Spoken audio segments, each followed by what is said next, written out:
La vigile matinale provient de l'œuvre de Saïli Guardado, Méditation quotidienne au féminin.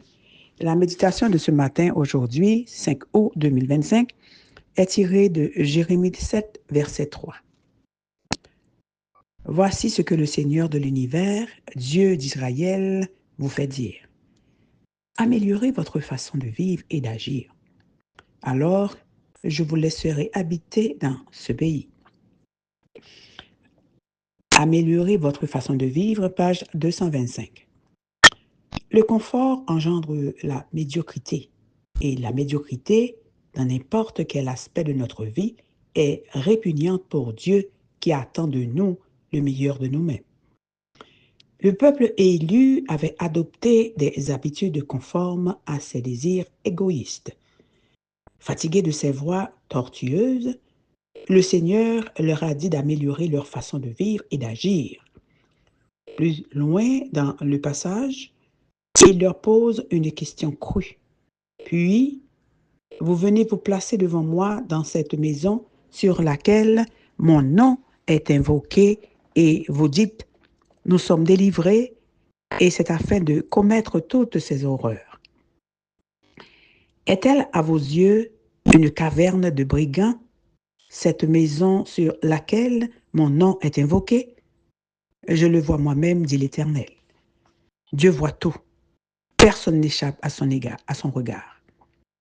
Et il pose une condition pour que nous puissions continuer à jouir de sa solitude et de sa compagnie, que nous améliorions notre façon de vivre et d'agir. Les deux grandes barrières qui nous empêchent d'améliorer nos voies sont l'orgueil et l'autosuffisance. À ce sujet, Ellen White déclare « Les hommes déchus se voient accorder une nouvelle chance et il leur est permis, par l'union avec le Christ, de s'éduquer, de s'améliorer et de s'élever afin de devenir ainsi dignes d'être appelés fils de Dieu. » Jésus exige que tous ceux qui ont été rachetés au prix de sa vie fassent le meilleur usage possible des talents qu'il leur a donnés. Ils doivent s'efforcer de mieux connaître la volonté divine et d'améliorer constamment leur intelligence et leur moralité jusqu'à ce qu'ils atteignent une perfection de caractère un peu inférieure à celle des anges. Quelle amélioration pourrions-nous apporter à notre marche aujourd'hui? En d'autres termes, quelle habitude et pratique devons-nous corriger pour présenter un service agréable au Seigneur?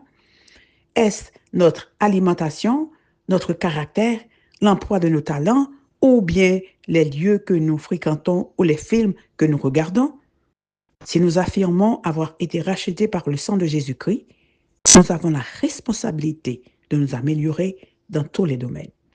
Ce pourrait être, par exemple, dans notre façon superficielle de prier.